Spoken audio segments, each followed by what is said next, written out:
2024 का सूरज ग़रूब होने वाला है और एक नया साल 2025 का रोशन सूरज तलू होने को है।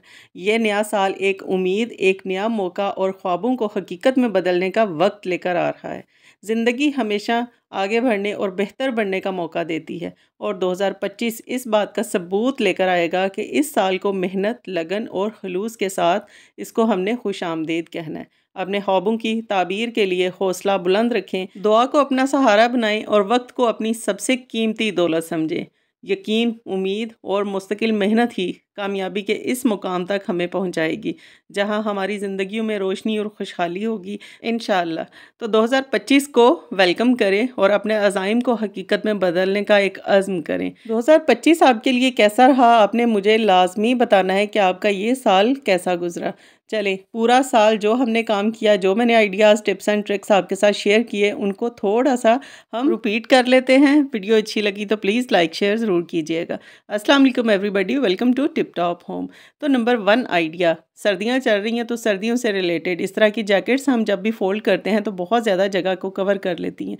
आपने करना बस एक छोटा-सा काम है, आपने सबसे पहले किसी भी जैकेट या हुडी की ना ज़िप आपने बंद कर देनी है। ज़िप बंद करने के बाद इसको आपने नीचे से इस तरह से फ़ोल्ड कर देना है। हाफ पे आपने इसको फ़ोल्ड करना है और इसके बाद आपने इसके दोनों स्लीव्स उठाने और इसके अंदर इस तरह से टक इन कर देने। दोनों बाजू आपने इसके अंदर अच्छे से जब टक इन कर लिए, उसके बाद आपने नेक्स्ट जो काम करना है, तो बहुत ही ईज़ी सा मेथड आपके साथ मैं शेयर करने वाली हूँ ये वाला। उसके बाद आपने इसको इसकी नेक वाली साइड से उठाना है और उठाने के बाद हमने जो ऑलरेडी इसकी जगह जो फ़ोल्ड की हुई है ना, उसके अंदर आपने इसकी नेक लाइन को अच्छे से ना टक इन कर देना है। तो ये देखें कितनी स्मार्ट से इसकी फ़ोल्डिंग हो चुकी है। तो आप इस तरह से अपनी हुडीज़ को, अपनी मोटी-मोटी जैकेट्स को इस विंटर में ऑर्गेनाइज़ करके रख सकते हैं। इससे आपकी स्पेस बहुत ज़्यादा कम यूज़ होगी। तो नेक्स्ट आइडिया भी बहुत ज़्यादा सिंपल है। कीज़ का गुम हो जाना और तालों का इधर-उधर हो जाना, कौन-सी चाबी किस ताले की है, हमें बहुत ज़्यादा ना मिसअंडरस्टैंडिंग ही रहती है। तो आपने बस एक छोटा-सा एक तरीका करना है, आपकी लाइफ बहुत ज़्यादा ईज़ी हो जाएगी। आपने नेल पेंट लेना है और जो नेल पेंट आप जो कलर अपनी की के ऊपर यूज़ करेंगे ना, सेम वही आपने नेल पेंट का कलर ना अपने लॉक के ऊपर भी यूज़ करना है। तो बस छोटे-छोटे से डॉट्स लगा देने हैं, इससे आपको नेक्स्ट टाइम पता रहेगा कि कौन-सा ताला और इसकी चाबी कौन-सी है और हम फ़ौरन से इसको ओपन कर सकेंगे। तो नेक्स्ट जब भी हैंड वॉश हमारे ख़त्म हो जाते हैं, तो हम इनकी बॉटल्स को एक वेस्ट चीज़ समझकर ज़ाया कर देते हैं, लेकिन इसके ये जो पंप्स हैं ना, ये बहुत ज़्यादा आपके लिए मददगार साबित होने वाले हैं। आपने करना क्या है कि आपने अपने जो भी शैम्पू बच्चे यूज़ करते हैं, बच्चे इसका बहुत ज़्यादा यूज़ करते हैं, वेस्ट बहुत ज़्यादा करते हैं। तो हम क्या करेंगे, इस खाली बॉटल के अंदर आपने शैम्पू को रिफ़िल कर देना है। तो हैंड वॉश तो आपके ख़त्म हो चुके हैं, लेकिन इस तरह की बॉटल्स को वेस्ट नहीं करना, इसके अंदर आपने शैम्पू डाल देना है। अब इसके अंदर हल्का-सा मैं पानी ऐड करके इसको डाइल्यूट कर दूँगी और ये थोड़ा-सा पतला और लिक्विडी फॉर्म में आ जाएगा। तो फिर इसको आप अपने वॉशरूम्स में रख के तो यूज़ कर सकते हैं। बच्चों को जितना शैम्पू चाहिए होगा एक टाइम पे पंप करने से, उतना ही शैम्पू ये यहाँ से निकाल सकते हैं। इसकी बॉटल के ऊपर मैंने मेंशन कर दिया और इसका जो ऑलरेडी स्टिकर था लगा, वो मैंने रिमूव कर दिया। अब इसको आप वॉशरूम में रख के यूज़ कर सकते हैं। दिन भर बर्तन धोने से हमारे कितने ज़्यादा डिश वॉश लिक्विड या साबुन वगैरह यूज़ होते हैं। तो चलें, इनको थोड़ा-सा लॉन्ग लास्टिंग बनाने के लिए ना छोटा-सा हैक शेयर कर रही हूँ। आपने एक बाउल लेना है और इसके अंदर मैंने डाल दिया है नमक। 1 चम्मच मैंने नमक इसमें ऐड कर दिया, उसके बाद 1 चम्मच में मैंने खाने का मीठा सोडा है वो ऐड कर दिया है। उसके बाद आपने इसके अंदर 2 से 3 लेमन जूस है ना, वो आपने जूस इसका ऐड कर देना है। लेमन को स्क्वीज़ करेंगे तो इसका हमने जूस भी इसमें ऐड कर देना है, पल्प वगैरह और बीज इसमें हरगिज़ नहीं आने देने। तो बहुत ही ताकतवर एक हम डिश वॉश जो लिक्विड है ना, वो घर पे तैयार कर सकते हैं और पूरा महीना आपका इजीली गुजरेगा, बिल्कुल भी ये ख़त्म नहीं होने वाला। अच्छी तरह से इसकी जेल को हमने मिक्स करना है और मिक्स करने के बाद इसके अंदर थोड़ा-सा पानी ऐड करूँगी ताकि ये थोड़ा-सा पतला लिक्विड ही हो जाए। तो यहाँ पर मैं इसमें स्टार्टिंग में पानी बहुत थोड़ा ही ऐड कर रही हूँ, तो हाफ़ मैंने प्याली इसमें पानी ऐड किया इसको। बस आपने मिक्स अच्छे से दे देना है। उसके बाद अब ये बॉटल है, तकरीबन ये ख़त्म होने को है। बहुत ही 2 से 3 चम्मच के करीब ना, काफ़ी कम क्वांटिटी में इसके अंदर जल बच गई थी। अब ये वो जो मैंने सॉल्यूशन तैयार किया इसके अंदर डाल दिया। इसके बाद इसको डाइल्यूट करने के लिए मैं थोड़ा-सा पानी मज़ीद ऐड कर रही हूँ। अच्छा सा इसको मिक्स देंगे और ये ज़बरदस्त आपका लिक्विड जेल घर पे बहुत ही स्ट्रॉन्ग सा तैयार हो जाएगा। पूरा महीना आप इससे बर्तन धोएँ तो आपका ये लिक्विड जेल ना बिल्कुल भी ख़त्म नहीं होगा। तो शर्माने की बात नहीं, आप इस तरह से ना अपनी चीज़ों को थोड़ा-सा समझदारी से ज़्यादा क्वांटिटी इनकी कर सकते हैं। यूज़ तो आपने खुद ही करना है, किसी ने ये बॉटल खोल के अंदर तो इसके झाँकना नहीं। तो देखें, मैंने तो यहाँ पे पूरी बॉटल इसकी रिफ़िल करके रख दी है। बेडशीट्स का क्लटर विंटर हो या समर हो बहुत ज़्यादा घरों में होता है। तो जैसे कि आजकल अब विंटर चल रहे हैं तो मोटी-मोटी जो बेडशीट्स हम यूज़ करते हैं ना, इनको ऑर्गेनाइज़ करके रखना भी बहुत ज़्यादा ज़रूरी है। तो इसके लिए छोटा-सा एक हैक लेकर आई हूँ जिसके लिए आपने टिच बटन, सुई धागा और इसके साथ आप यूज़ कर सकते हैं थोड़े से सेफ्टी पिन। और नेक्स्ट इसमें हम जो बेसिक इसकी जो चीज़ है ना इस आइडिया की वो इलास्टिक है। आप कोई सी भी इलास्टिक ले लें और इसका मैं यूज़ भी आपको बताती हूँ कि आपने करना क्या है। सबसे पहले बेडशीट्स को आपने इनके पिलो कवर्स अंदर रखने हैं और अच्छे से इसको फ़ोल्ड करना है। फ़ोल्ड करने के बाद आप 1 से 2 बेडशीट्स को इकट्ठे भी फ़ोल्ड करके रख सकते हैं। अब मैं इसको माप करके ना इलास्टिक को जो भी साइज़ मुझे चाहिए होगा वो मैं साइज़ यहाँ पे इसका इलास्टिक का कट कर दूँगी। आप इस पे बारीक इलास्टिक का यूज़ भी कर सकते हैं और मोटी जो ट्राउज़र्स वगैरह में यूज़ करते हैं वो इलास्टिक भी इसमें यूज़ की जा सकती है।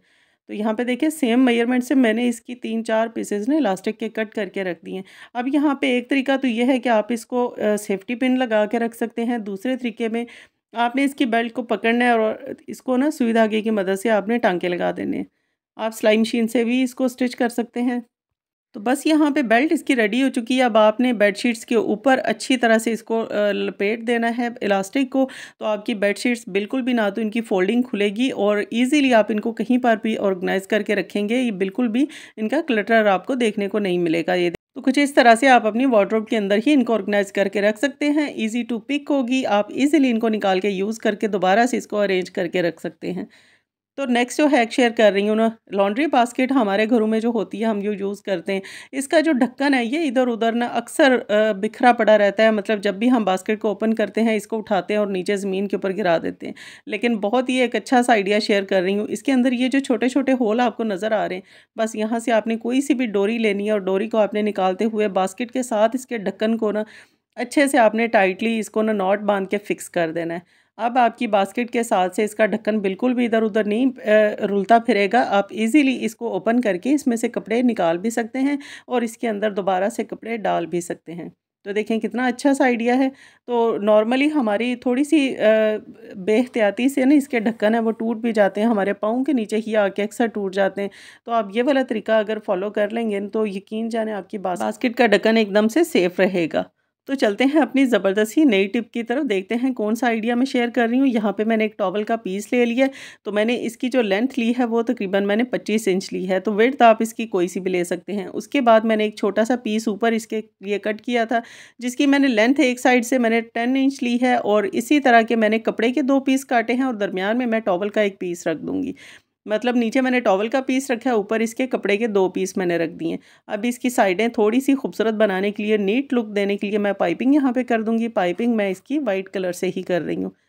तो पाइपिंग लगाने के लिए ऑलरेडी मेरे चैनल के ऊपर ना काफ़ी सारे आइडियाज़ मैंने जो शेयर किए हैं वो पड़े हैं।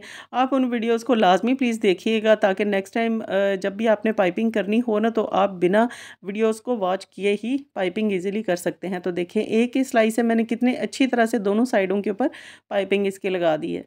अब इसकी स्टिचिंग मैंने करनी है तो राउंड शेप में सबसे पहले इसको ऊपर से मैं सिलाई करूँगी, लेकिन सेंटर में इसके एक हुक लगानी है। हुक मैंने ऑलरेडी कपड़े की ही बना के रखी हुई है, तो इस हुक को मैं अंदर वाली साइड के ऊपर फ़ोल्ड करके तो बाहर को मैं इसके स्टिच लगाऊँगी। तो ये हुक हमारी जब हम कपड़े को सीधा करेंगे तो बहुत ही ज़बरदस्त सी इसको एक हैंगिंग पॉइंट मिल जाएगा जहाँ से हम इसको बाद में हैंग कर सकते हैं।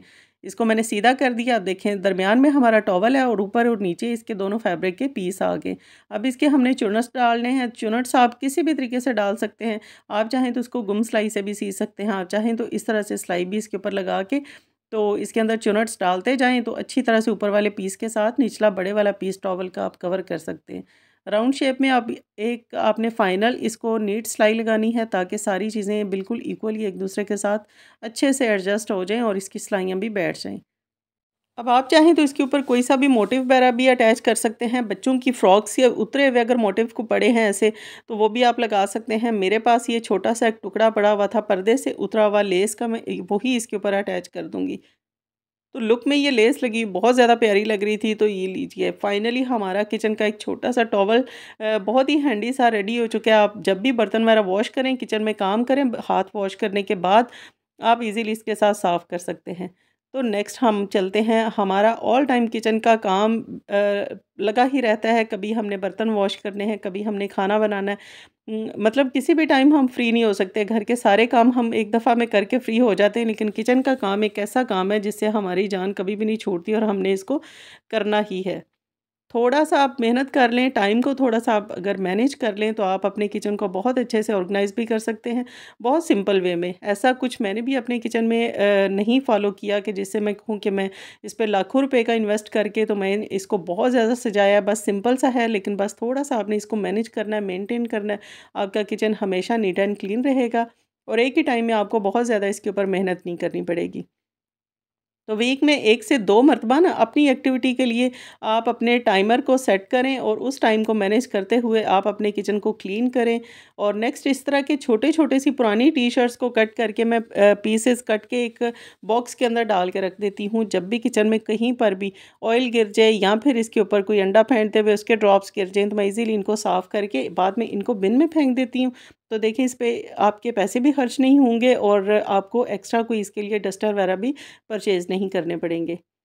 तो मैंने यहाँ पे थोड़ा-सा पानी उसके अंदर मैंने लेमन का जूस थोड़ा-सा और सिरका डाल के रखा होता है, जब भी किचन की क्लीनिंग डीप मैंने करनी होती है या फिर इस तरह से जितनी भी अप्लायंसेस वगैरह मैं किचन में यूज़ करती हूँ, उनको साफ़ करने के लिए मैं इसी सॉल्यूशन का यूज़ करती हूँ। तो स्प्रे बॉटल के अंदर डाल के रखा हुआ है, छोटा एक कपड़े का पीस लेती हूँ, इसको गीला करती हूँ उस पानी से और इसी से मैं क्लीनिंग करती हूँ।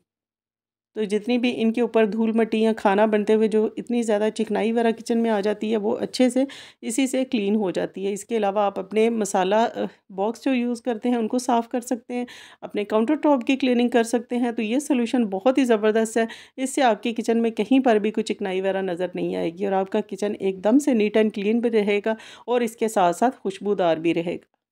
तो वीडियो अच्छी लगी तो प्लीज़ इसको लाइक ज़रूर कीजिएगा, क्योंकि आज की वीडियो मेरी थोड़ी-सी लंबी है। आपने वीडियो को मेरी रिक्वेस्ट पे फुल वॉच ज़रूर करना है। तो चलें नेक्स्ट आपके साथ बहुत ज़बरदस्त टिप शेयर कर रही हूँ। आपने एक बाउल के अंदर ना डाल देना है पानी, शीशे का बाउल लीजिएगा। इसके अंदर 2 से 3 आपने लेमन स्क्वीज़ करने हैं और इसके छिलके भी अंदर ही डाल दें। थोड़ा-सा मैंने यहाँ पे संदल के छोटे-छोटे से टुकड़े लिए हैं, आपके पास संदल का पाउडर हो वो भी डाल सकते हैं। अब इसको मैंने सिर्फ़ 1 मिनट के लिए माइक्रोवेव को चला दिया था। आपके माइक्रोवेव के अंदर खाना जब भी हम गर्म करते हैं, तो जितने भी फूड के पार्टिकल्स वगैरह रह जाते हैं ना, वो अंदर ही जब रहेंगे तो आपके माइक्रोवेव से बहुत ही नागवार सी स्मेल आएगी।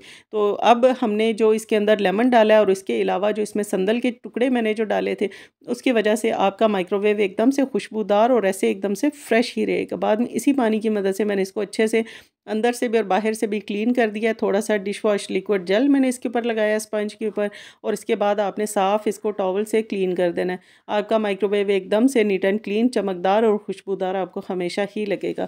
तो वीक में 1 मर्तबा आप इस तरह से इसकी डीप क्लीनिंग ज़रूर कीजिएगा। अब चलते हैं अपनी नेक्स्ट टिप की तरफ। नेक्स्ट टिप, आजकल विंटर चल रहे हैं, तो विंटर में जो हम रज़ाइयाँ यूज़ करते हैं ना, बिल्कुल हर घर की ज़रूरत है। पंजाब में स्पेशली बहुत ज़्यादा ठंड पड़ती है, तो इस तरह की जो मोटी-मोटी हम रज़ाइयाँ यूज़ करते हैं, इनके कवर्स को लगाना और बाद में जब हम इनको ओढ़ लेते हैं, इनके कवर अगर इधर-उधर स्लिप हो जाए, तो हमें बहुत ज़्यादा ना इरिटेशन होती है, मतलब अच्छा नहीं फ़ील होता। तो छोटा-सा एक है कि आपने इस तरह से ना पुरानी जर्सियों के बटन ले लेने हैं या कोई भी आपके पास बड़े-छोटे बटन हैं ना, वो आप यूज़ कर सकते हैं। तो मेरे पास भी ये एक पुरानी जैकेट के बटन थे जो कि मैंने उतार के रखे हुए थे। आप इस तरह की शेप में ले सकते हैं, नहीं तो आप इस तरह राउंड शेप में सिंपल जो बटन हम यूज़ करते हैं, वो भी आप इसमें यूज़ कर सकते हैं। छोटा-सा आइडिया है, आपकी रज़ाई का कवर कभी भी इधर से उधर नहीं होगा। बस आपने करना क्या है, जहाँ हम चारों कोनों के ऊपर सिंपल सुई धागे की मदद से टाँके लगाते हैं ना, बस आपने वो काम नहीं करना। तो यहाँ पे आपने टाँकों के साथ-साथ ना बटन इसके साथ लगा देने हैं।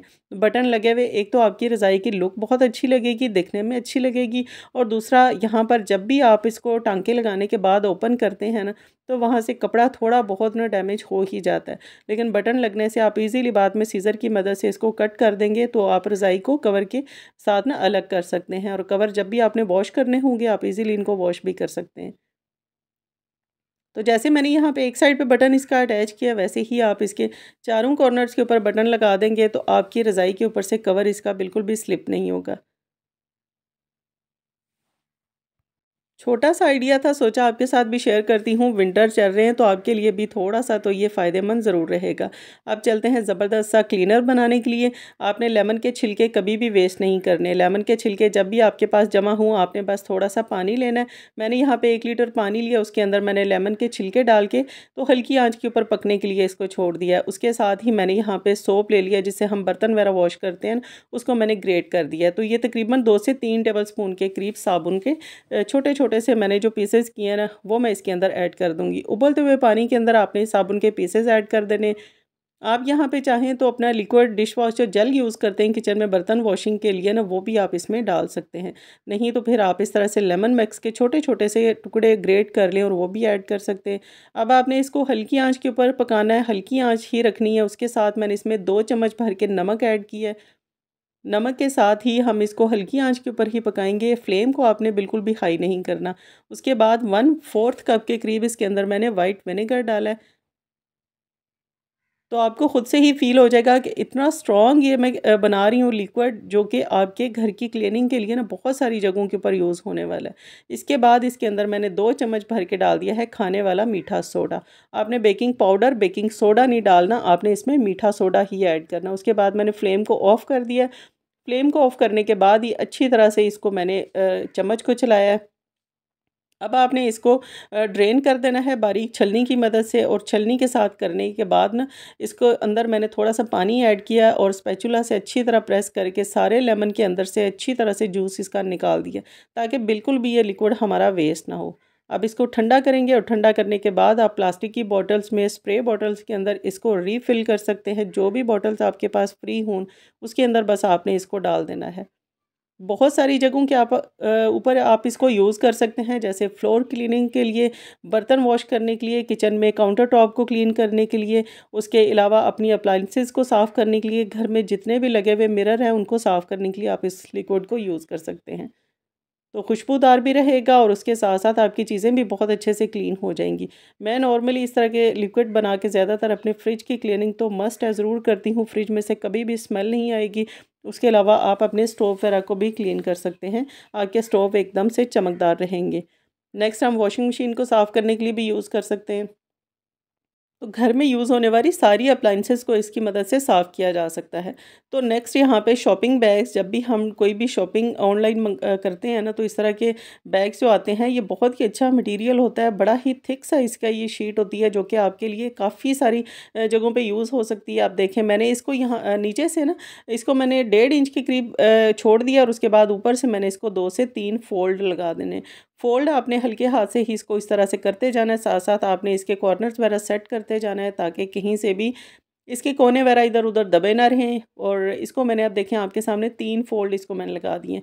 तो काफ़ी अच्छा और काफ़ी थिक सा हमारा ये ऑर्गेनाइज़र बनेगा, जो कि आप काफ़ी सारी जगहों के ऊपर यूज़ कर सकते हैं। उसके बाद देखें, इसको मैंने सेंटर से पकड़ा, थोड़ा स्ट्रेच किया, तो इसके जो मैंने 1.5 इंच के नीचे जो गैप छोड़ दिया था ना, वो कॉर्नर्स इसके आपको साइडों पे जो नज़र आ रहे हैं, अब हमने इनको अच्छी तरह से अंदर को टक इन कर देना है। तो दोनों कॉर्नर्स को अंदर को हमने टक इन कर देना है। ऊपर जो फ़ोल्ड आपको नज़र आ रहा है ना, उस फ़ोल्ड के अंदर आपने इन कॉर्नर्स को डाल के ना, तो अच्छी तरह से इसका फिक्स कर देना। आप देखें, ना तो हमने इसके ऊपर किसी किस्म की कोई ग्लू वगैरह ऐड की है, ना मैंने इसको स्टेपलर से स्टेपल किया है, और ना ही मैंने यहाँ पे किसी टेप वगैरह का यूज़ किया, ना ही ग्लू गन का यूज़ किया है। तो बिना इन सारी चीज़ों के ना, आप बहुत ही अच्छा कमाल का बिल्कुल ज़ीरो कॉस्ट में ये ज़बरदस्त सा ऑर्गेनाइज़र बना के अपने किचन में स्पेशली यूज़ कर सकते हैं। छोटू सा ऑर्गेनाइज़र बनेगा और आपके लिए, लेकिन काफ़ी सारी किचन में ना आसानियाँ आपके लिए रहने वाली है। तो अब इसको थोड़ी-सी हमने शेप देनी है प्रॉपर, तो इसके लिए मैंने छोटे-छोटे से ये ना पुरानी कॉपियों के या रजिस्टर्स के आपने पीसेस कट कर देने हैं। आप जो मोटे वाले जो कार्डबोर्ड हैं, वो भी इसके साइज़ के अकॉर्डिंग अगर कट कर लेंगे, तो वो भी इसके अंदर इस तरह से इंसर्ट करके तो यूज़ कर सकते हैं। अब देखें, एक पीस मैंने इसके सेंटर में रख दिया है, थोड़ा-सा मोटे वाला, ताकि इसकी बेस थोड़ी हैवी हो सके, और उसके बाद इसकी साइडों के ऊपर भी, और इसके राइट और लेफ्ट, मतलब चारों कॉर्नर्स के अंदर, चारों साइडों के अंदर आपने इस तरह से ना कार्डबोर्ड के छोटे-छोटे टुकड़े कट करने इसके साइज़ के मुताबिक, और इनको अच्छी तरह से डाल के फिक्स कर देना है। मैं तो इसको किचन में अपने किचन के नैपकिन रखने के लिए यूज़ करती हूँ, और इसको मैं किचन के ही अलमारी में रख के तो ईज़िली इनको स्टोर कर सकती हूँ। अब चलते हैं नेक्स्ट, इस तरह की ना पुरानी टी-शर्ट्स आपके घरों में भी पड़ी होंगी, इनका बहुत ही ज़बरदस्त आपके साथ आइडिया शेयर करने वाली हूँ कि आपने एक तो टी-शर्ट ले लेनी है और सेकंड नंबर पे आपने कोई सा भी मोटी-सी जो जीन्स है वो यूज़ करनी है। अब यहाँ पे जीन्स का मैं जो फैब्रिक है दोनों साइडों पे देखें, इसको मैं कट कर रही हूँ, कट करके आपने 2 पीसेज़ इसके ना अलग-अलग कर देने हैं। तो एक ही साइड को मैंने कट किया और इसके 2 पीस अलग-अलग कर दिए हैं। अब इनको आप फाइनल मेज़र कर लें, आपके पास पैमाइश कितनी आती है, तो ये तकरीबन 10 इंच इसकी मैंने लेंथ ली है और जो विड्थ लेंगे वो तकरीबन आपने अपने हथेली के अकॉर्डिंग ही लेनी है। मतलब जितना आपका हाथ की हथेली होगी ना, आपने उतनी ही चौड़ाई इसकी लेनी है या 2 इंच उससे एक्स्ट्रा रख लें ताकि स्टिचिंग में भी इसकी थोड़ा-सा जो कपड़ा जाएगा ना, वो आपका वेस्ट ना हो। अब इसको मैंने कट कर दिया, अब हमने करनी है टी-शर्ट की कटिंग। टी-शर्ट को कट करने के लिए मैं इसकी छोटी-छोटी सी ना बारीक पट्टियाँ कट कर दूँगी। तो लेंथ आप जितनी भी इसकी रखें वो मैं बाद में आपके साथ शेयर करूँगी। तो सबसे पहले मैं यहाँ पे 1-1 इंच की आपने स्ट्रिप्स कट करनी है टी-शर्ट की। टी-शर्ट आपने वो लेनी है जो कि थोड़ी स्ट्रेचेबल हो, और जो मैं आइडिया शेयर कर रही हूँ ना, वो अगर मार्केट से आप ख़रीदने जाएँ तो आपको काफ़ी सारा कॉस्टली मिलता है, लेकिन आप घर पे इसको बिल्कुल ज़ीरो कॉस्ट में पुराने कपड़ों से ही बना सकते हैं। अब आपने इन स्ट्रिप्स को जो कट किया टी-शर्ट्स की, इनको आपने स्ट्रेच करना है। स्ट्रेच करने के साथ ये बहुत ही बारीक सी डोरियाँ बनती जाएँगी। आपने इनको बस स्ट्रेच करते जाना है और इस तरह साइड के ऊपर रखते जाना है। तो आइडियाज़ मैंने हमेशा आपके साथ वही शेयर किए हैं जो कि आपके लिए बहुत ज़्यादा फ़ायदेमंद रहे हैं। आप अपने घर में काफ़ी जगहों पे यूज़ भी इनको कर सकते हैं और अपने पैसों की भी बचत कर सकते हैं। तो छोटे-छोटे से आइडियाज़ हैं, फ्री होने से बेहतर है कि आप भी इनको बनाएँ और अपने घर के लिए इनको यूज़ करें। अब देखिए यहाँ पे मैंने तकरीबन 2.5 इंच 2.5 इंच की मैंने ना लंबी-लंबी सी पट्टियाँ इसकी कट कर दी हैं, जो कि मैंने स्ट्रिप्स कट की थी उनको स्ट्रेच किया और उसके बाद आपने इनको 2.5 इंच या 3 इंच के करीब आपने इनकी लेंथ लेनी है और इनको इक्वल साइज़ में आपने कट करना है और ये ढेर सारी आपकी एक टी-शर्ट से ही बन जाएँगी। अब चलते हैं इसकी स्टिचिंग की तरफ। स्टिच करने के लिए अगर तो आपको स्टिचिंग बहुत अच्छी सी आती है, तो आप इस तरह से इनको रखें एक जगह पे अरेंज करके, तो आपने बिल्कुल इनको जोड़ के रखना है, इनमें गैप नहीं आना चाहिए और इसके ऊपर आप सिलाई मशीन चला दें। लेकिन अगर आपको किसी किस्म की कोई प्रॉब्लम है, सिलाई मशीन इतना मतलब आप एक्सपर्ट नहीं, तो फिर आप छोटा-सा एक काम कर सकते हैं। आप पेपर ले लें, पेपर के ऊपर आप इनको ना अच्छी तरह से देखें एक-दूसरे के साथ जोड़ के आप सेट करते जाएँ और फिर इसके ऊपर आप सिलाई मशीन से सिलाइयाँ लगा दें। आप चाहें तो पेपर वाला तरीका भी कर सकते हैं, आप चाहें तो ऊपर वाला आप बिना पेपर के भी एक-दूसरे के साथ रखते हुए इसको सिलाई मशीन से सिलाइयाँ लगाएँगे। टाँका आपने मशीन का थोड़ा-सा मोटा रख लेना है ताकि ईज़िली आप इसको सिलाई कर सकें। तो जो आइडिया आपको बेस्ट लगता है वही आपने करना है, जिसमें आपकी आसानी है। आपने जस्ट मेरी वीडियो से थोड़ा-सा मोटिवेशन लेना है। जब आपको मोटिवेशन मिलेगी तो आपको कोई ना कोई काम करने का ना ऑलरेडी ट्रिक्स है ना, वो आपके माइंड में आ ही जाएँगे कि आप इसको किस तरीके से बहुत ही अच्छे तरीके से कर सकते हैं। हो सकता है मेरी वीडियोज़ देखने के बाद आप मुझसे भी बेहतर काम करने की कोशिश करें और आप कर भी सकते हैं। तो अब मैंने जो पेपर लगाया था उस पेपर को फाड़ के मैं यहाँ से अलग कर दूँगी। तो ये एक लंबी सी जो मेरे पास पट्टी एक रेडी हो चुकी है ना, आपने एक्स्ट्रा इसके धागे थ्रेड्स जितने भी हैं वो नीट कर देने। और अब मैं इसको यूज़ करने वाली हूँ जीन्स के जो 2 पीसेस मैंने कट किए थे ना उसके साथ। इसका मैंने एक हैंडल बनाना है। हैंडल बनाने के लिए इसको मैं यहाँ से ना 3 इंच की पट्टी एक मैंने कट की है और इसको आपने अपने बिल्कुल हथेली की जो बैक साइड है ना, उसके साइज़ के मुताबिक ही लेना है। मतलब आपने हैंडल जो इसका हम लगाएँगे वो बहुत ज़्यादा बड़ा नहीं लेना, क्योंकि बड़ा हैंडल लगाने से बाद में आप बहुत अच्छे से उसको मैनेज नहीं कर पाएँगे और वो आपके हाथों के ऊपर ना बहुत ज़्यादा लूज़ रहेगा। तो इसलिए जो भी आपके हथेली की बैक साइड की जो होगा ना नाप, आपने उसी हिसाब से ही उसको मैनेज करना है। अब देखिए मैंने जीन्स वाला टुकड़ा नीचे रखा है, कपड़े का पीस नीचे रखा है जो 10 इंच लेंथ में मैंने लिया था, और उसके ऊपर इस तरह से आपने इस पट्टी को रख के ना सिलाई करते जाना है। सिलाई करते हुए बस आपने एक चीज़ का ख़्याल रखना है, आपने कहीं से भी टाँके को टूटने नहीं देना, आपने लगातार इसको स्टिच करते जाना है। और जब मैं दूसरी साइड की देखिए पट्टी इसके ऊपर लगाऊंगी ना, तो पहली साइड से जितनी भी साइड पर निकली हुई स्ट्रिप्स है ना, वो साइड पे करके उसके साथ बिल्कुल सिलाई के साथ सिलाई जो आपने जोड़ के ही लगानी है। तो अगर आपके पास एक टी शर्ट से थोड़ी पट्टियाँ इसकी कम पड़ जाती हैं जो हमने स्ट्रिप्स इसके ऊपर अटैच की हैं ना, तो फिर आप उस सूरत में किसी और कलर की भी साथ में ना डिज़ाइनिंग थोड़ी बहुत कर सकते हैं। मतलब आपने जोड़ के ही इनको अटैच करना है और बिल्कुल आपका मार्केट जैसा ये ऑर्गेनाइज़र बनेगा और आपके लिए बहुत ज़्यादा ये काम आने वाला भी है। आप इनको काफ़ी जगहों पे बना के इसको यूज़ कर सकते हैं। तो मार्केट में इतने जो कॉस्टली हम ऑर्गेनाइज़र ख़रीदते हैं ना, आप घर पे बिल्कुल ज़ीरो कॉस्ट में ही इनको तैयार कर सकते हैं। बेल्ट मैंने इसकी रेडी कर दी, बेल्ट आपने सीधी साइड पे रखनी है, उसके ऊपर आपने कपड़े का जीन्स का दूसरा पीस रखना है और इसको आपने पिन लगानी है, पिन लगाने के साथ ये बहुत अच्छे से फिक्स हो जाएगा और आप इज़िली इसको सिलाई कर सकते हैं। तो सिलाई मशीन मैं तो नॉर्मली वैसे 16 नंबर की सुई ही यूज़ करती हूँ, अगर आपके पास ना ये मशीन इस तरह के कपड़े के ऊपर चले तो फिर आप 18 नंबर सुई का यूज़ भी कर सकते हैं।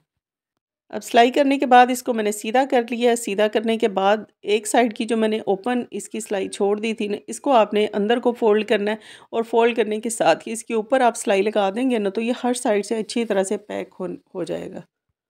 और लीजिए बहुत ही कम टाइम में ना हार्डली आपके 10 मिनट लगेंगे और आप इस तरह की चीज़ें घर पे इजीली बिल्कुल ज़ीरो कॉस्ट में ही तैयार कर सकते हैं। मुझे ये थोड़ा-सा अपने हाथ के मुताबिक ना लूज़ लगा था, तो मैंने साइडों पे थोड़ी-थोड़ी सिलाई लगा के कपड़े का अंदर को दबाव कर दिया बेल्ट का और उसके बाद आपने ये वाली स्टेप्स हैं इसकी, ये अपनी फिंगर्स की मदद से सारी सेट कर देनी है, सारी निकाल देनी है ताकि अंदर को कहीं पर भी दबी हुई ना नज़र आए।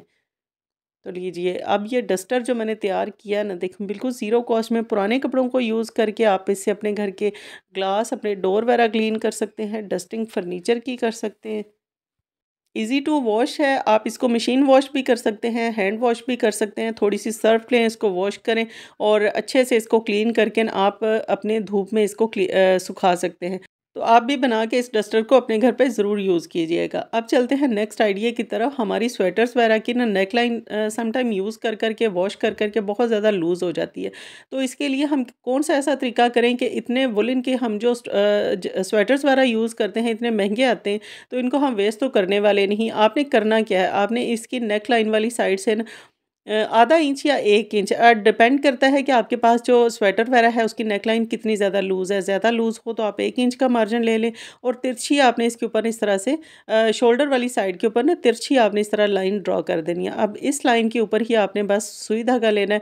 तो मैं आप बिल्कुल साथ का ही धागा इसमें यूज़ कीजिएगा। मैंने आपके साथ चूँकि ये आइडिया शेयर करना था, तो मैंने धागा भी चेंज लिया है ताकि ईज़िली आपको समझ आ सके और नज़र भी आ सके कि मैं किस तरीके से इसको सिलाई कर रही हूँ। तो देखें, आपने शोल्डर वाली साइड से मैंने इसको टाँका लगाना शुरू किया था और मोटे-मोटे से यहाँ पे इसके ऊपर मैंने कच्चे टाँके जो लगाए थे, लगाने के बाद आपने धागे को हल्के हाथ से ही खींचना है। जैसे ही आप धागे को स्ट्रेच करेंगे, साथ ही बहुत ही ज़बरदस्त और बहुत ही खूबसूरती से नीट तरीके से ना पीछे इसके गुम सिलाई लग जाएगी। तो देखिए, अब इसकी नेक लाइन भी अच्छे से टाइट हो गई और शोल्डर जो आपको बहुत ज़्यादा लूज़ लग रहा था ना, वो भी अच्छे से फिक्स हो जाएगा और अब आप इसको दोबारा से यूज़ कर सकते हैं, पहन सकते हैं। इसकी नेकलाइन एकदम से सेट हो जाएगी। आइडिया अच्छा लगा तो लाइक ज़रूर कीजिएगा। तो सेम इसी मेथड से ना, जो जीन्स वगैरह बच्चों की थोड़ी-सी लेंथ में ज़्यादा होती हैं, हम वेस्ट पूरी करने लगे तो वो लेंथ ज़्यादा हो जाती है। अगर लेंथ हम पूरी लेते हैं तो वेस्ट में कमी-बेशी आ जाती है। तो यहाँ पर लंबी जो जीन्स वगैरह है ना बच्चों की, उसके लिए भी आप सेम मेथड से ही इनको शॉर्ट कर सकते हैं, बिना कट किए। यहाँ पे मैं इसको बिल्कुल भी कट नहीं करूँगी, तो हाफ इंच के ऊपर मैं इसके ऊपर निशानी इस तरह से ना ड्रा कर रही हूँ चॉक की मदद से। निशान आपने लगा देने हैं और उसके बाद सुई धागा लेना है और आपने पाँचे वाली जो सिलाई है वहाँ से लेकर ऊपर जो मैंने इसके ऊपर मार्क किया ना, वहाँ तक आपने कच्चे टाँके इस तरह से लगाते जाना है। सेम उसी मेथड से, जिस मेथड से मैंने स्वेटर के ऊपर लगाए थे ना, उसी मेथड से ही आपने जीन्स के पांचे के ऊपर भी सिलाइयाँ इस तरह से लगाते जानी है। हल्के हाथ से इसको जैसे ही धागे को खींचेंगे तो गुम सिलाई के साथ ही एकदम से नीट हो जाएगी और आपकी जीन्स जितनी भी लंबी होगी वो थोड़ी शॉर्ट भी हो जाएगी। तो बिना कट किए आप इजीली इसकी, या मार्केट से आप महंगे-महंगे जो ऑल्ट्रेशंस वगैरह करवाते हैं ना, उससे भी आपकी बचत होगी और आप घर पे इजीली इस काम को कर सकते हैं। अब देखें, धागे को मैंने खींचा है और आपको बिल्कुल भी फ़ील नहीं होगा कि कहाँ पर इसके मैंने टाँके लगाए थे। बिल्कुल गुम सिलाई हो जाएगी बिना कट किए और बिना इसको मतलब ख़राब किए ना। जब भी आपको ज़रूरत होगी इसकी लेंथ की, आप इन टाँकों को खोल के तो दोबारा से इसको अपनी असल वाली जो लेंथ होगी उसके मुताबिक यूज़ कर सकते हैं। अब वार्डरोब के अंदर बैग्स वगैरह यूज़ करना, रखना, इनको सँभालना, ये एक नॉर्मल सी बात है जो कि मेरे ख़्याल में तो हर होममेकर करती ही है। तो इस तरह के बैग्स हैं इनका क्लटर आपने किस तरीके से नीट रखना है, इनको आपने एक हैंगर लेना है, उसके ऊपर अपने सारे हैंड बैग्स इस तरह से लटका देने हैं और इसके बाद अपनी वार्डरोब के साथ हैंग कर दें, स्टैंड के साथ। तो आपका देखें कहीं पर भी बैग आपके इधर-उधर बिखरते नहीं पड़ेंगे, आपको एकदम से सिमटे हुए ही नज़र आएँगे।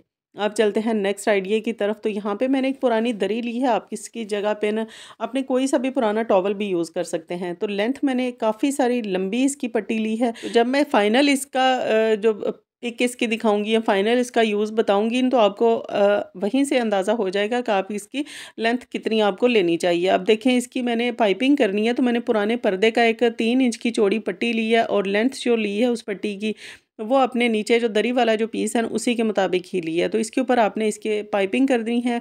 पाइपिंग में इसके ऊपर थोड़ी चौड़ी करूँगी और डबल सिलाई के साथ करूँगी। पहले आपने एक साइड पे सिलाई लगानी है, उसके बाद पट्टी को फ़ोल्ड करना है और दूसरी साइड के ऊपर भी आपने टॉप स्टिच लगा के इस तरह से अटैच कर देना है। चौड़ी-सी मैंने इसके ऊपर पाइपिंग कर दी, लेकिन ये इतनी नीट हुई है पाइपिंग कि आप दोनों साइडों पे ना मैं इसको यूज़ कर सकती हूँ। तो बहुत ही काम आने वाली और स्पेशली सर्दियों में तो बहुत ही ज़बरदस्त ये आइडिया है जो कि मैं आपसे शेयर कर रही हूँ। किचन में सिंक के रनर मैं यूज़ करती हूँ। जब एक यूज़ करती हूँ वो गीला हो जाए तो उसको मुझे उठा के डालना पड़ता है और फिर बिना रनर के ही मुझे यहाँ पे बर्तन वॉश करने पड़ते हैं, जिससे मेरे कपड़े काफ़ी सारे गीले हो जाते हैं। लेकिन अब मैंने इसका अल्टरनेट एक बना के रख लिया है, एक गीला होगा इसको मैं धूप लगवा लूँगी तो दूसरे वाला खुश्क वाला मैं यहाँ पे डाल के तो बर्तन वगैरह वॉश कर सकती हूँ, तो बिल्कुल भी मेरे कपड़े इससे गीले नहीं होंगे। तो नेक्स्ट सेम इसी तरीके से ही मैं एक और आइडिया आपके साथ शेयर करने वाली हूँ। बहुत ही अच्छा सा आइडिया है और आपके किचन में बहुत ज़्यादा यूज़ भी होने वाला है। तो यहाँ पे मैंने देखें 15 इंच चौड़ी मैंने एक पट्टी ले ली थी कपड़े की और लेंथ भी आपने इसको जब मैं बताऊँगी तब आपको पता चल जाएगा कि आपको लेंथ इसकी कितनी लेनी है। तो जितनी आपको रिक्वायर होगी उतनी आप ले लीजिएगा। उसके बाद देखिए यहाँ पे 7 इंच मैंने दोनों साइडों के ऊपर ना पट्टी को फ़ोल्ड करना है और इसके ऊपर राउंड शेप में इस तरह से मैं सिलाई लगा दूँगी, जिस तरीके से मैं इसके ऊपर मार्क कर रही हूँ। तो मार्क मैं इसीलिए कर रही हूँ ताकि आपको अच्छे से समझ आ जाए कि आपने क्या किस तरीके से इसको सिलाई करना है। अब कपड़ा ज़्यादा मोटा होने की वजह से अगर इसके ऊपर सिलाई मशीन से सिलाई नहीं लगती तो आप इजीली इसको सुई धागे की मदद से हाथ से ही सिल सकते हैं। तो ना तो आपका ज़्यादा टाइम लगेगा और ना ही आपको मशीन से स्टिच करना पड़ेगा। आप हाथ से भी इसको स्टिच कर सकते हैं। उसके बाद मैंने इसको सीधा कर दिया, तो ये जो मैंने पाउच बनाया ना, ये आपने किचन में यूज़ करना है, बहुत ही काम वाली चीज़ है। और अगर आप भी खाना वगैरह बनाते हैं ना, तो आपके लिए तो बहुत ज़्यादा आसानी हो जाएगी इसको बना के। कोई भी गरम आपने बर्तन उठाना है एक जगह से दूसरी जगह, तो आपको नैपकिन इधर-उधर से उठाने की ज़रूरत नहीं, बस आप इसको उठाएँ और अपने गरम बर्तन उठा के इधर से उधर रख सकते हैं। हैंडी सा है, आप कहीं पर भी इसको किचन में हैंग कर सकते हैं। उसके अलावा आप इसको फ़ोल्ड करके इस तरह से रख सकते हैं, तो बहुत ही मतलब कम टाइम में बनने वाली चीज़ है और बहुत ही काम आने वाली चीज़ है। आप भी इसको ज़रूर मेरे कहने पे ट्राई कीजिएगा। तो सेम इसी तरीके से ही मैं एक और आइडिया आपके साथ शेयर कर रही हूँ। यहाँ पर मैंने 25 इंच लेंथ में और इसी तरह से जो है ना इसकी चौड़ाई भी मैंने थोड़ी-सी ले ली थी, 22 इंच चौड़ाई ली है। उसके बाद एक पुरानी शर्ट से मैं इसके ऊपर पाइपिंग कर दूँगी। तो इस जो पीस मैं लगा रही हूँ पाइपिंग के लिए, इससे ऑलरेडी मैं आपके साथ पहले भी ना कुछ आइडियाज़ शेयर कर चुकी हूँ। तो उसी का बचा हुआ पीस था जिसके साथ मैंने चौड़ी-सी एक साइडों पे ना चारों कॉर्नर्स के ऊपर, चारों साइडों के ऊपर देखें चौड़ी-सी पट्टी लगा के पाइपिंग कर दी है। इसके साथ मैं इसके ऊपर लेस अटैच कर रही हूँ, अगर आप करना चाहें तो करें, अदरवाइज़ आप इसको वैसे भी यूज़ कर सकते हैं। अब जब भी हम किचन में सब्ज़ी वगैरह कट करते हैं ना, तो हमारा काउंटर टॉप कितना ज़्यादा गंदा हो जाता है, खाने के बहुत ज़्यादा ज़र्रे गिरते हैं और हमारा जो कटिंग बोर्ड है वो भी इधर-उधर स्लिप होता रहता है। तो ये तरीका बहुत ही बेस्ट है, आप मैट के ऊपर रख के इसको कट करें और उसके बाद नेक्स्ट जो इसका यूज़ मुझे बहुत अच्छा लगता है पर्सनली, वो है बर्तन वॉश करने के बाद इसके ऊपर रखना, जिससे आपके काउंटर टॉप के ऊपर बिल्कुल भी पानी नहीं फैलता और वो गीला नहीं होता और आपके बर्तन भी बहुत ही कम टाइम में ना सूख भी जाते हैं। तो इसके बाद हम जो शॉपिंग वगैरह करते हैं उसके पेपर बैग्स जो हैं बहुत ही ज़बरदस्त चीज़ है, बहुत ही अच्छा थिक इसका मटेरियल होता है। आप इनको बिल्कुल भी वेस्ट ना किया करें, इनको आप रीयूज़ ज़रूर किया करें घर में। तो अब देखें हाफ में मैंने इसके ना कट लगा दिया, मार्क किया पहले, उसके बाद इसको कट करके तो मैंने अलग कर दिया। अलग करने के बाद इसको मैंने ओपन किया तो ये कुछ इस तरह की शेप में आ गया। अब इसकी जो हैंडल वाली साइड थी ना, वहाँ से भी मैंने इसी के साइज़ के मुताबिक ने इसको भी कट कर देना है। कट करने के बाद हैंडल वाली जो साइड है वो पहले वाले बड़े पीस के अंदर इस तरह से इंसर्ट करके मैं फ़िक्स कर दूँगी। स्टेपलर लें और स्टेपलर की मदद से आप इसको स्टेपल कर दें। आप इसके अंदर ग्लू गन भी लगा सकते हैं। और टेप वगैरह की मदद से भी इसको अच्छे से फिक्स कर सकते हैं। मेन जो मकसद है वो इस दोनों को आपस में ना अच्छे से फिक्स करना है। और एक मैंने कार्डबोर्ड का पीस लिया है जो कि इसकी बेस में रख दिया है, ताकि इसको जहाँ पे भी मैं यूज़ करूँ, इसका जो बेस है वो अच्छा थिक होगा, तो ये ईज़िली अपने अंदर ना किसी भी वज़न को, वेट को बर्दाश्त कर सकेगा। अब देखिए प्रॉपर मैंने एक ऑर्गेनाइज़र तैयार कर लिया है, एक पुराने एक फ़ज़ूल में पड़े हुए बैग से। इसके अंदर आप कोई से भी छोटे कपड़े हैं अपने घर में बच्चों के, बड़ों के, वो इस तरह से ऑर्गेनाइज़ करके रख सकते हैं। बच्चों के इनर हो गए या बड़ों के हो गए, वो इस तरह से अगर रख देंगे तो ईज़िली आप इनको निकाल सकते हैं, पिक कर सकते हैं। आइडिया बहुत ही अच्छा है, इसको ज़रूर ट्राई कीजिएगा। तो नेक्स्ट इस तरह की जो बाल्टियाँ हैं ना प्लास्टिक की, वो आपके घरों में भी अगर यूज़ होती हैं ना, तो अगर पुरानी है, जैसे कि मेरे पास ये बहुत ही पुरानी सी एक बाल्टी पड़ी थी, इसका मैं यूज़ करने वाली हूँ। इसके ऊपर जो रिंग है ना, इसको मैंने मार्क किया और इसको मैंने हैंडल के साथ ही अलग कर दिया। अब इसके ऊपर मैं एक मार्क कर रही हूँ, मतलब थोड़े-थोड़े फासले के ऊपर ना आपने मार्कर लेना है और इसके साथ थोड़ा-सा आपने इसके ऊपर निशान इस तरह से ड्रॉ कर देने हैं। तो हम यहाँ पे होल नहीं करने वाले, और साथ में मुझे इसमें ना क्लॉथ क्लिप्स की ज़रूरत थी। आपने कोई सी भी मोटी डोरी लेनी है और इन क्लिप्स के अंदर जो एक होल बने हुए हैं, इन होल्स के अंदर आपने डोरी को डालना है और इसको अच्छे से टाइट आपने नॉट लगा देनी है। आप चाहें तो इस रिंग के अंदर जहाँ-जहाँ पे मैंने डॉट्स लगाए हुए हैं मार्कर की मदद से, वहाँ पर आप होल करके तो डोरी को उन होल के अंदर डाल के भी आप नॉट बाँध सकते हैं।